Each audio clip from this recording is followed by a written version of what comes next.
animals must breathe. They take in oxygen gas and give off carbon dioxide gas.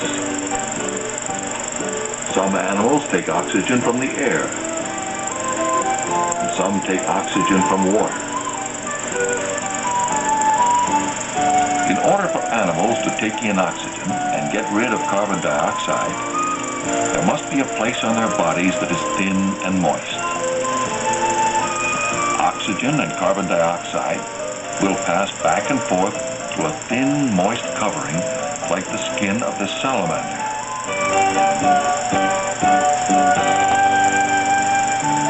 Let's let this circle represent a very small animal living in water.